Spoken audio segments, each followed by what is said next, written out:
What's good? This is just a random video. It's been about a week since I made one, so I wanted to talk about some things that I didn't really want to talk about anything. It's just like there's a need to connect with others, like to connect with other humans, and I'm aware of that. We all have an innate need to actually connect, and I'm not talking about making a YouTube video and commenting and stuff like together. You know, I'm not against it. I'm not saying that that's bad, but I'm just saying like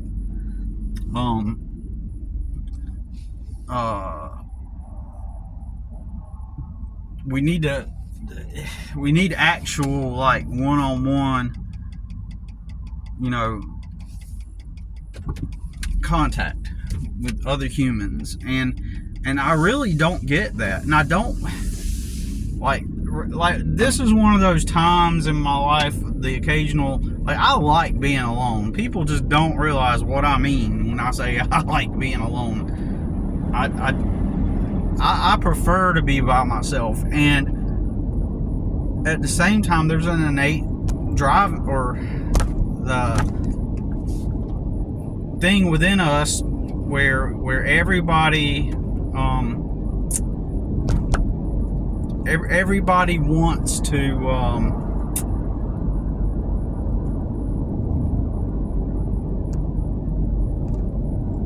you know, be around others, right? My bad if I paused because my mind just suddenly shifted and started thinking about a couple things I gotta get done. Of course, right? But we all need to be connected with people, but I don't want to be around people. That's the conflict I have. I don't want to be around people. And so, of course, people, what they then do that reinforces what I'm saying, what people end up doing is they will come at me and they'll be like, well, you just got to meet others where they're at, or something like that, right?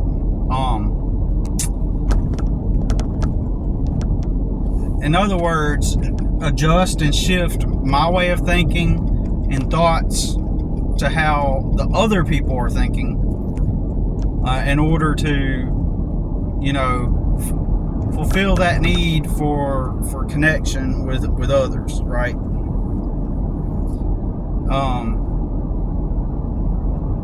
So that's effectively, practically what they're saying, right? Because I say that because when I get around people, I can't talk about the things that I'm into. I can't talk about the things that I like, that I enjoy. People are so far removed from actual reality that they live in ignorance. The majority of people are just ignorant to life, reality, and how things actually work, how things function. Like, you know, also for me personally, there's this phone might flip over, just like, you know, for me personally, it's a socioeconomic divide between people and myself, right? And when I say that, what I mean is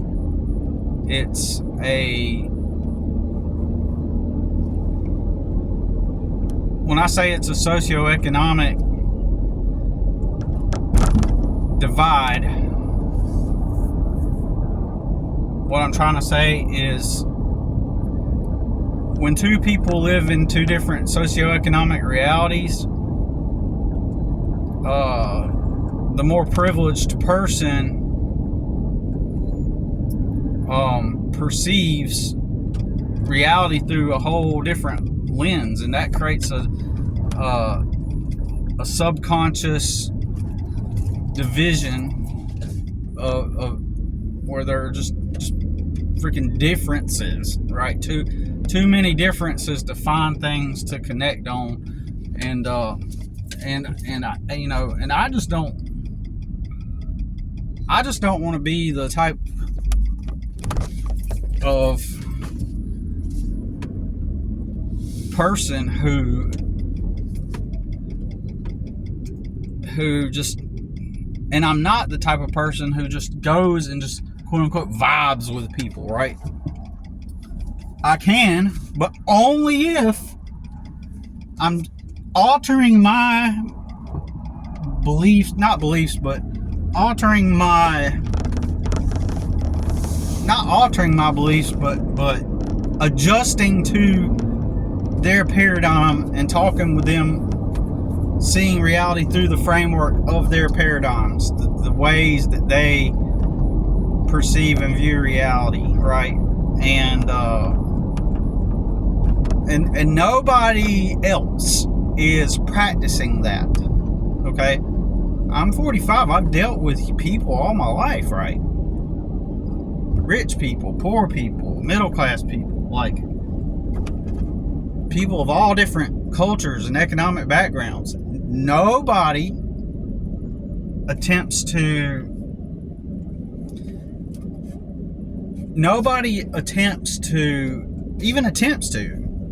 view, understand someone's perception of the world and reality, and then go into the other person's paradigm and view through their lens, whether you believe in it or not, whether you agree or not. You know, nobody else is willing to do it, like to talk with somebody in that kind of way, where you are experiencing reality through their belief systems. It's like, and I don't want to have to teach it to others either. If you have to teach that to other people, then you're not going to achieve the end of making a real bond or a connection with that person. Like if you have to teach that, then that's, it just validates what I'm saying and reinforces what I'm saying. It's like,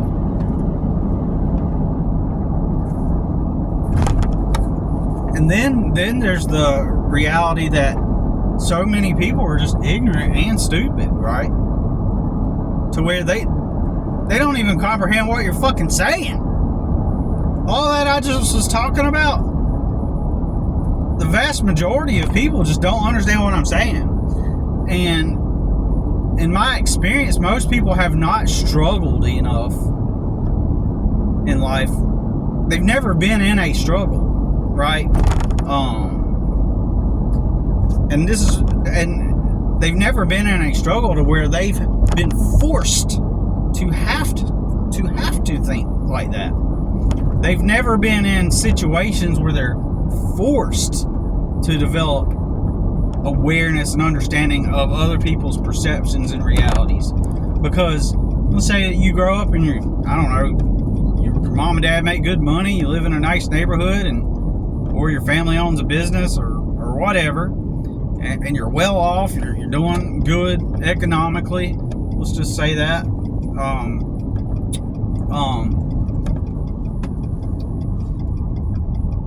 Well, if that's your reality, then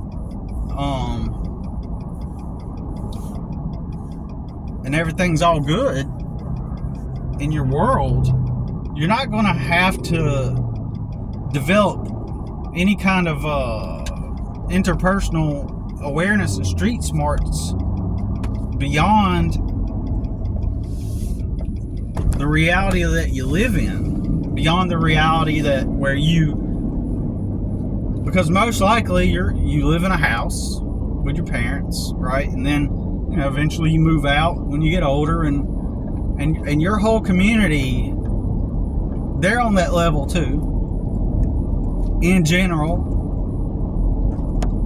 their parents just worked, and so now you work, and all your siblings did the same thing. All your peers on that level did the same thing. And so you're living through the reality of the framework that, hey, you just wake up, work your job, you know, get off of work and then go enjoy your entertainment and hobbies, and, you know, and do your things, go on your vacations, do this and that, whatever, right? And so now you're not even needing to do anything, right? As far as attempting to understand dynamics, situations, and circumstances outside the bubble of that reality, and like challenges for you are not, you know, life-threatening at all. You know, you're never going to starve or never going to be concerned about the prospect of going homeless. Like, you just live in a whole different world of where everything's been kind of literally handed to you, right? And so you're not going to perceive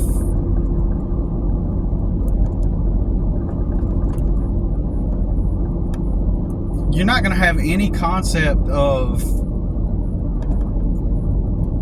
need to adjust or alter your thinking in the moment to understand and comprehend someone else's reality, because all the people around you share the same reality, right? And so and just a moment ago I was talking about how, like, I don't want to have to teach people. I don't want to have to teach people to have to learn how to understand other people's realities and shift into their thinking and view through their lenses and their frameworks of reality, right? And that's when the very people I'm talking about, which is most people anyway, it's not like a certain sector of, it's not like it's a certain sect of people I'm talking about. I'm talking about generally most people, the average person, like everybody out there, right? This is where they will chime in and go, well, if they even fucking understand what I'm saying. They fucking don't. This is where they'll chime in and be like, well, you know, just meet them, maybe like try to show them what you're talking about, and then once they get it, then won't you be able to relate at that point? One of the few people that can actually think a little bit beyond, and the fact that I had to describe that to them for them to be able to make that reply, because they've never had to think about that. The fact that I had to like go through all that just to like describe it.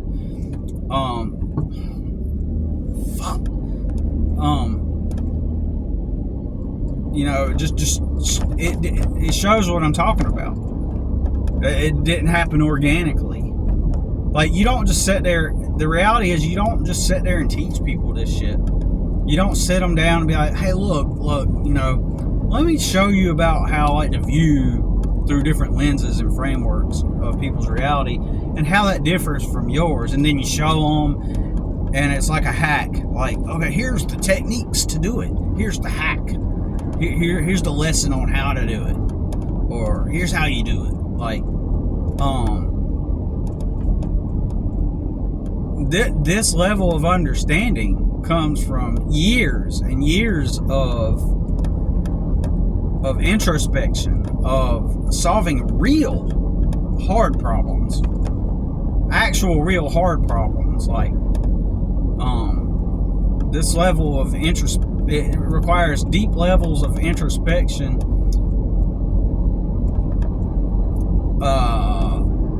within oneself, and internal work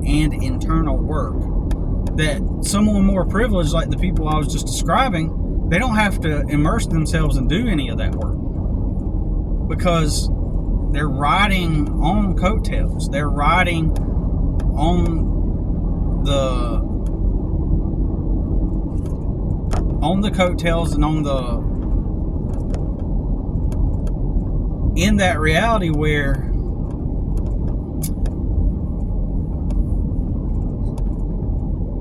I gotta turn around. My bad, y'all.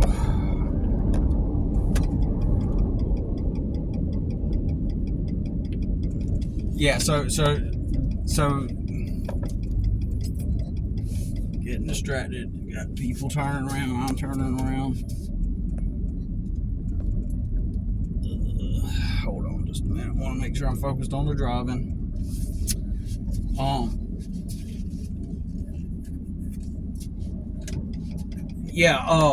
The hardship causes struggle, causes a certain type of struggle that greatly differentiates your experience in reality than the average person that I'm talking about, right?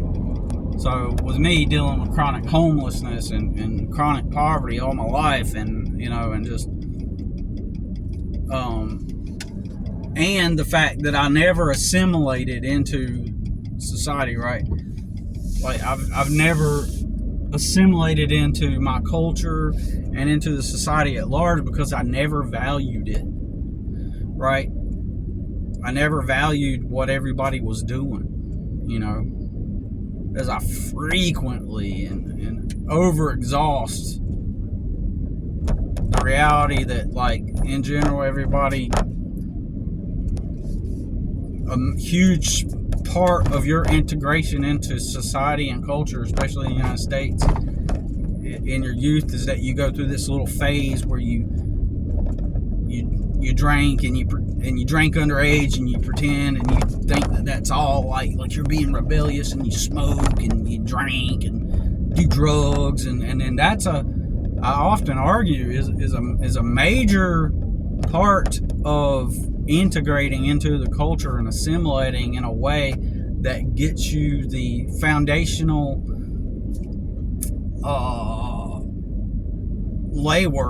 the foundational framework for your acceptance into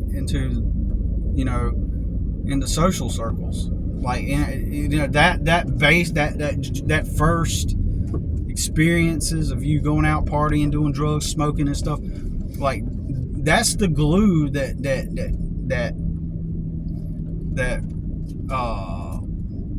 lays the foundation for your future and how people are going to perceive you and your success in reality in this world.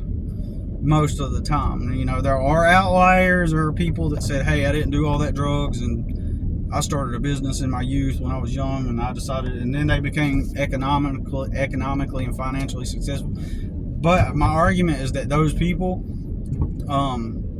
they already had like a nice stable start from somewhere. They've had a nice stable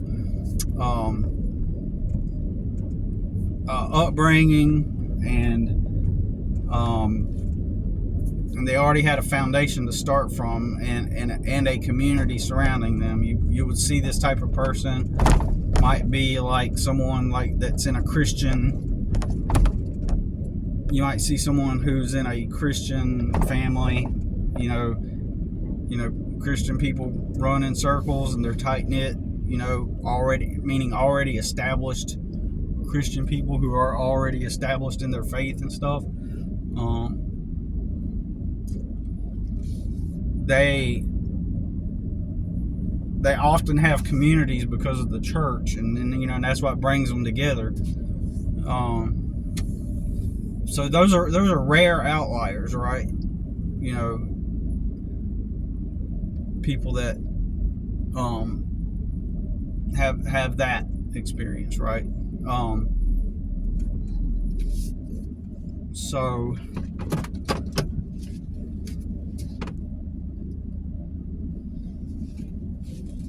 I'm gonna go check something out real quick, and then as soon as I get back, my bad, y'all.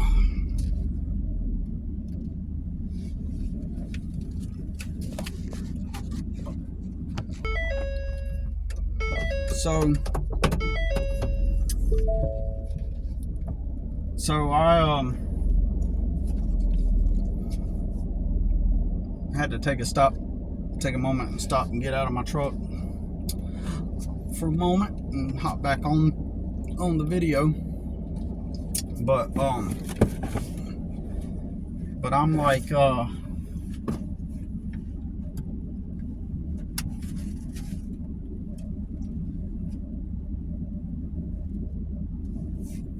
everybody will tell you to just try to meet people at their level, right? Or meet people. They won't use the same words I use, but the general idea that they will attempt to assert is what I'm saying. They'll use different words. They'll be like, well, try to let me try to word it the way they would. I'll try. Fun things that y'all have in common. I've been told that about like when I used to work for other people and I'd have to be around coworkers that I had nothing in common with. And I'd kind of like lament over this same thing that I'm discussing today. I would lament over the fact that, like, say that I'm doing landscaping at a theme park, right? I'm part of the landscaping crew at a theme park, right? Well, people, there've been times where I used to, I've never liked working for other people. I've never liked any of the work that I could get as a poor person, right? You don't get choice in life when you're poor like me, right? You never had choice. So you're stuck having to only get jobs that will hire you.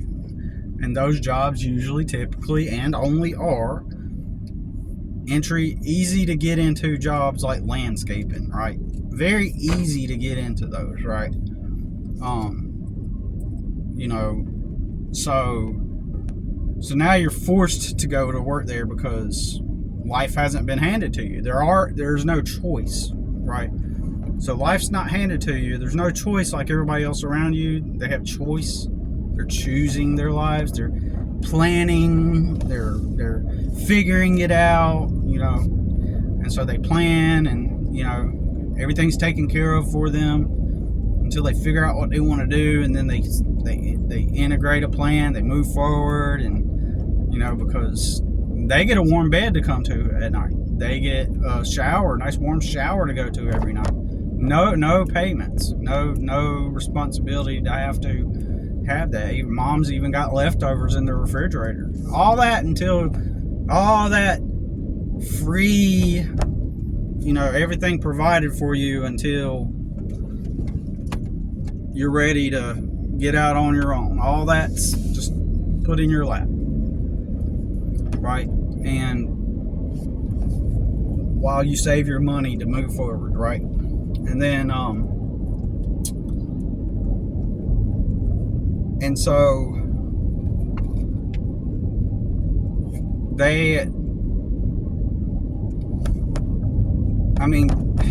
kind of lost my train of thought, but there's the disconnect right there. If you didn't have all that, you're not going to relate with that person.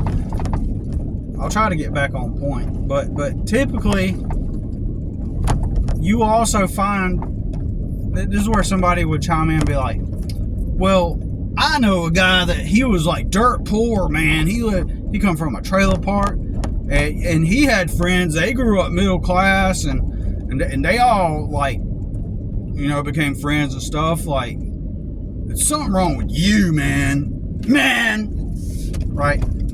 This is all on you. There's something wrong with you. Well, what you end up finding out is a couple things. One, that poor person, the thing that they have in common, they are attempting to assimilate into mainstream society too. They see reality all around them, and they want to participate. They want to fit in with that reality. They want to be part of it all. So they start, they see what society has put before them. Hey, here's life, here's how it works, here's the jobs, and they want to they want to be up there with their middle class peers. Like, they want to have that lifestyle that they're living. They want to fit in. They want to be part of it all. What's been laid out before them by other people and authorities and everybody else, what society says is normal. So they're striving for that. So they're going to try to fit in with that middle class person. And I guarantee you, how did they make that bond? How did they make that bond? How did two different people from two different socioeconomic backgrounds find a relationship and a bond with one another? Friendship and all that stuff, right? How? I already said it. Drugs, drinking, smoking. That's how they find the bond. Because, for example, that poor person, might know a dealer that deals weed, right? And so, him and that middle class guy link up because he knows the dealer. And they'll start doing drugs together, two different socioeconomic backgrounds. They're smoking together, right? So now the drugs are the thing that created the bond, right?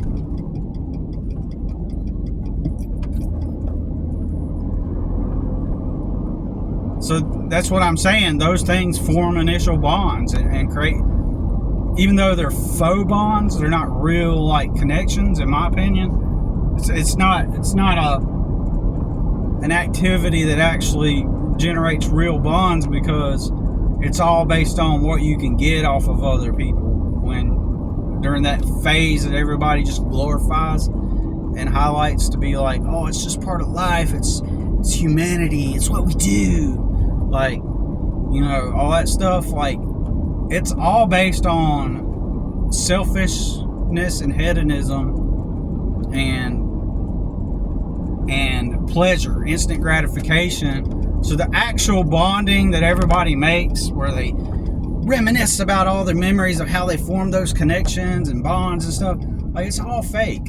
And it's all based on, does that person have the means to help me get high and escape reality, right? So the whole premise, but nobody's going to question this, because the people that do it, hey, it feels good to do it. So it must be good if it feels good, but we're talking about the average person, the average human, right? And even intelligent people do that, right? There are even intelligent people, they're not immune to the pull of the culture and the society at large that tells them what they should do to be socially relevant. Everyone is striving to be socially relevant, right? And I look out into this world. You ever been over to somebody's house, right? You ever been with a friend or somebody or an acquaintance or a work person, and you went over they invited you over to hang out at somebody's house, right? Or a gathering, and you get there and you look around at the people that you're around and you're like, cool, I'm here, but I would never on my own hang out with these people, right? You say to yourself, I would never hang out with these people. I would never, once I leave here, that's it. Nothing about these people appeal to me. Nothing about how they live their lifestyle. Nothing about this appeals to me, right? Or wherever, any kind of thing that you might have been to. I mean, maybe a friend invited you out to see a band, it's a band that they like. I had that happen to me. I had an old friend who really loved this really negative band, in my opinion. Their music was negative, right? My friend liked this band called Circa Survive. And all the lyrics are negative. It's all about pain, and always singing about the pain and all. So stupid, right? Well, I went and I'm around all these people, and And I'm like, I would never, this is like a one-time thing. Like, I would never come hang out with these people. I would never,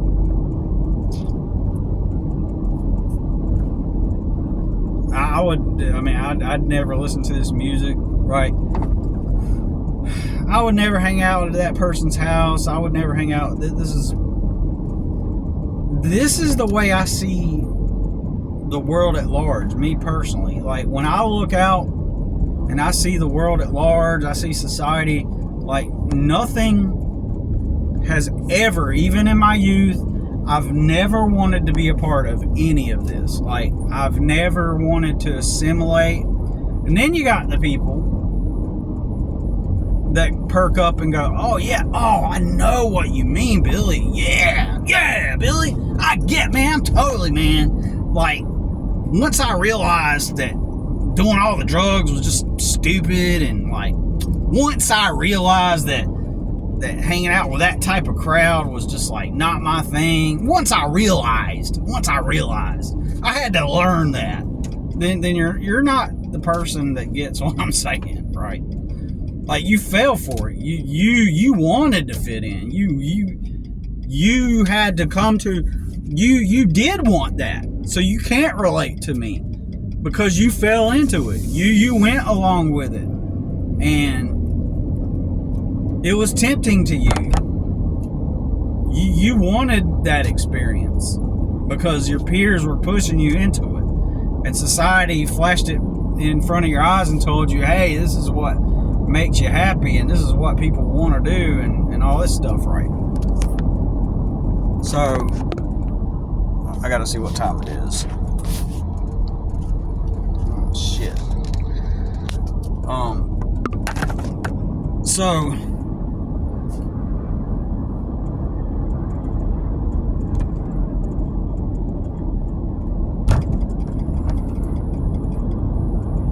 So yeah, it was placed before you, and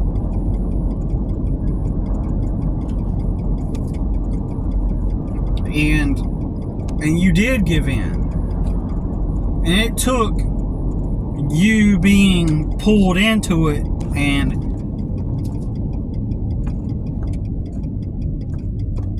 then immersing yourself into it to come to that realization. So you can't relate because we have a difference here. You did want to fit in. You did want to go along with the crowd. And I didn't, And that may seem trivial. I'm trying to figure out the best word. That may seem like,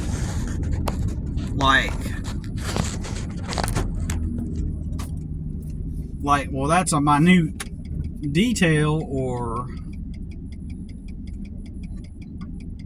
that might be like I'm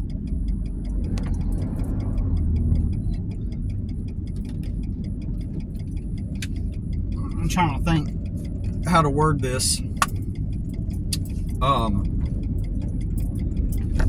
My main point, what I'm trying to get at, is that there's actually a huge disconnect with that.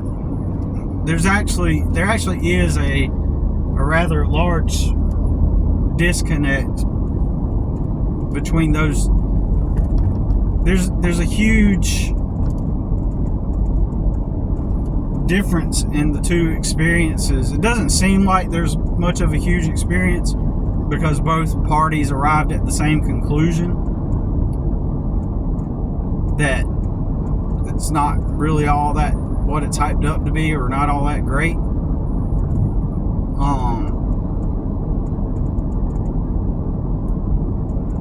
But because each situation set the stage for different scenarios to be lived out. So, in other words, I guess what I'm trying to say is the person that did give in and did succumb to the peer pressure and what society put before them, what they are going to end up doing is this isn't a one-time thing, right? It wasn't like a, oh yeah, I was drawn in by all this, and then I partook and engaged in it,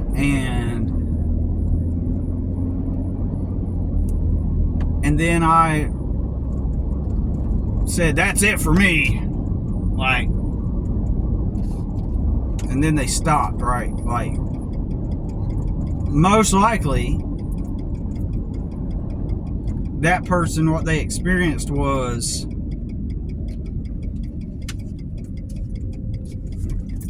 what they actually experienced was it took, okay, I guess what I'm saying is it wasn't like a one and done deal. Like, just even the fact that they fell for it, that's my main point. But it's not like they just like smoked some weed one time and then they decided, oh, this isn't for me. Typically most people, what they ended up doing was they hung out with that crowd for some time, right?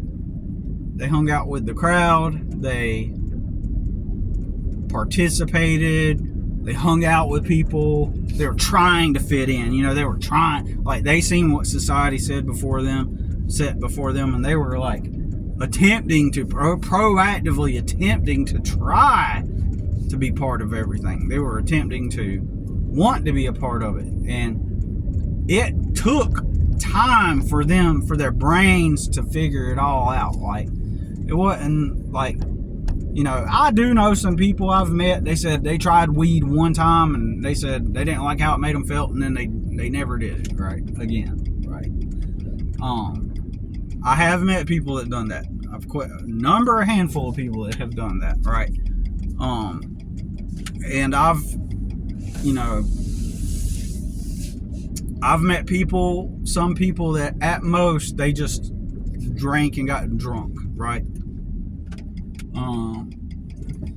And so I'm aware that it's not all black and white, it's not all set in stone, like, it's not all one thing, but we're talking about generalities though, in general, for the most part. So I'm back. I took a break. So the difference between those people is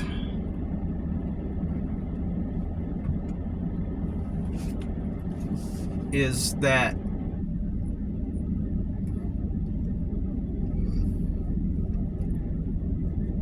I know what I was saying. Like the ones that partake and then they have to overcome and realize it, right? How stupid it is. It's a totally different experience than not ever succumbing to it at all, right? It's a totally different experience.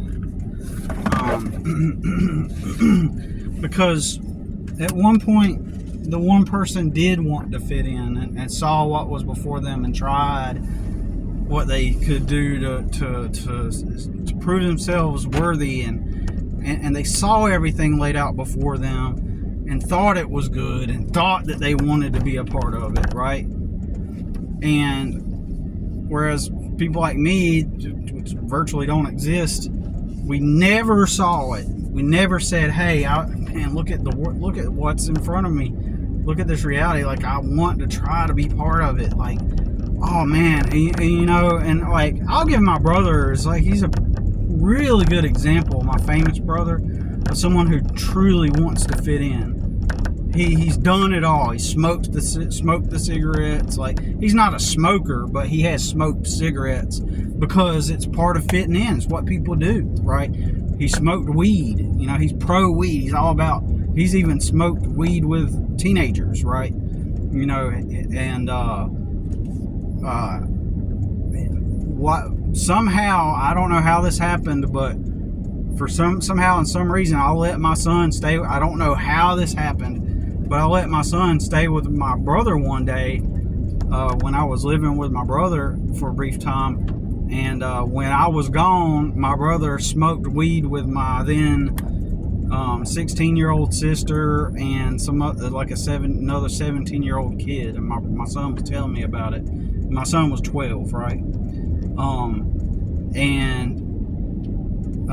So my brother's all about that. My brother's all like, he says the slang, like whatever's new in the mainstream, whatever's happening in the mainstream with music and whatever social media is telling you is cool at the moment. My brother's assimilating into it. He's using the lexicon. He's using the language that people are using, and all this stuff.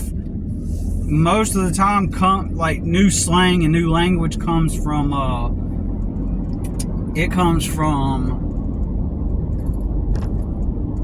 rappers. Most of the time, new slang and language and trends and stuff comes from rap, right? From rap music, you know. And so like when all the I often say this, when all the stupid people learned the word clout for the first time, it became a slang word. Weirdly, it's a slang word, but they're actually using the actual definition, but they use it like it's a slang word. It was so weird to listen to people like use the word clout like they discovered a new word, like, oh man, it's clout. Oh, clout. Wow. Like, so stupid, right? So my brother, he's always aimed to fit in. Always, he sees the world that's presented before him, and he wants to be part of it, right? And that's the difference. So the difference between the two people that I'm talking about, like, one never was influenced by this world at all, never saw anything about it. That's why I became a Christian as a teenager, as a 15-year-old, like, as a 15-year-old, I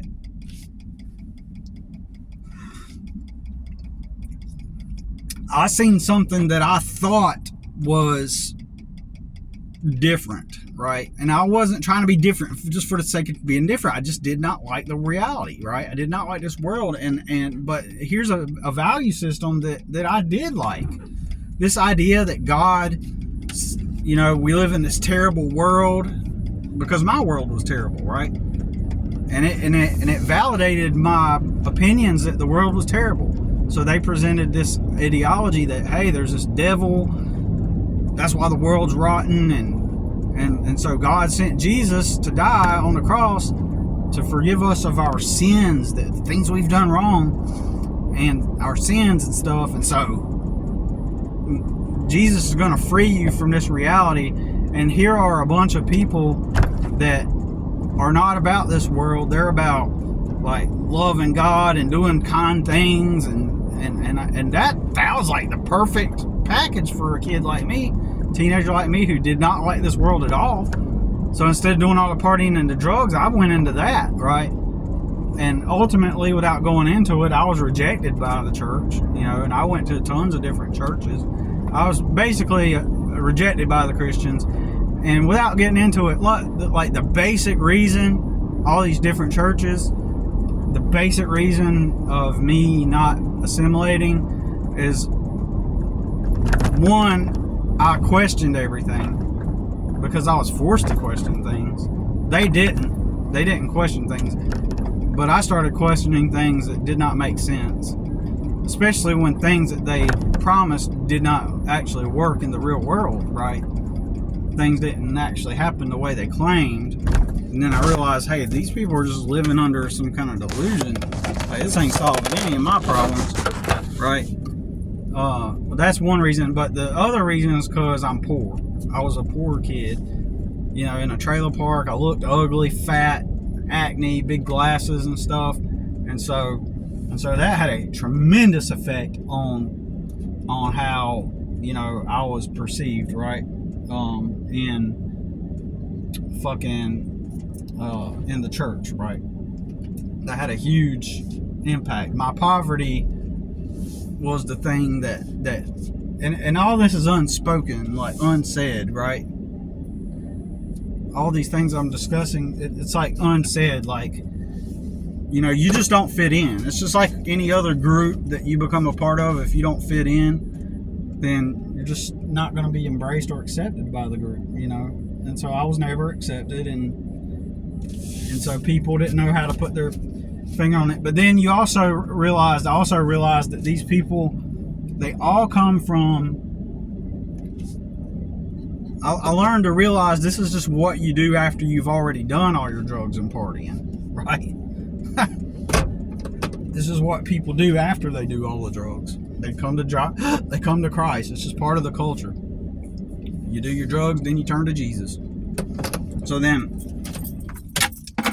then now I'm actually finding people who I don't relate with or resonate with, just because, like, our realities are totally different. Like, I thought that those people were people who didn't participate in the world. Turns out this is just the thing that you do because you did nothing with your life but party and do drugs.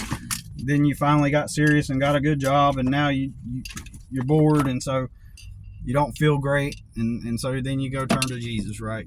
And so, anyways, so there are two differences between the two people I was just discussing, you know, before I got into the Christian part, right? But including that too, but still, right? One wanted to be part of the world, and then the one that did want to be part of the world, who gave in and then finally quit, and then finally stopped, that person always, that experience sealed their position within the mainstream. Even if they decide that it's not for them afterwards, as long as they will never be like technically like a reject. Like there will always, they've sealed their membership in the club, right? They're part of it now, so they get to always be part of that system, you know, no matter what. So they are in, they're in the club, so they get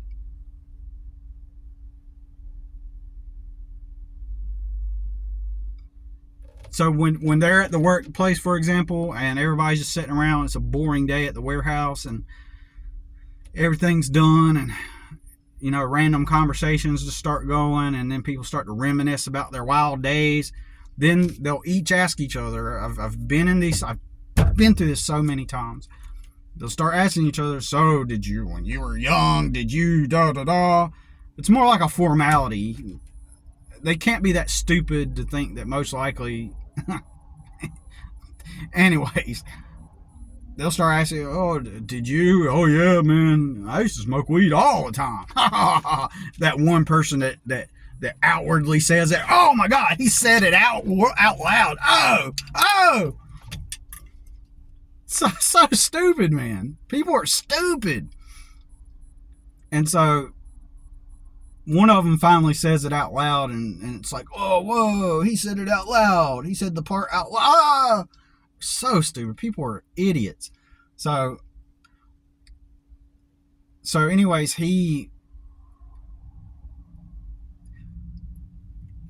sitting there in that group. When you're the one that when you've done it before, like you're welcomed in the group. It's the thing that kind of brings you together with everybody. But then, and if you're that one odd guy, weird guy who decided not to, you know, participate, you stand out like a weirdo to people, to these fucking morons, right? Anyways, so but anyways, you know, I can't find, like, on a day like today, it's like, you know, I get this sense that, but I'm a man, so I'm gonna push through it, you know, like, but I get this sense like I don't have nobody to talk to. I don't have anybody to actually relate to, and I always have to get down at their level to even make a pseudo connect. It's not even a real connection. Like when you're vibing with people and you know that they don't think like you do, and you're hanging out with people and you know they don't understand your things the way you do, like, to them it feels like a connection, but to you it really isn't. You're just going along with the motions. Anyways, that's what I wanted to talk about. But I guess that's the reality. That's the reality of it. I'll have to suck it up like a man and deal with it and move forward regardless. I mean, there's no other choice, you know.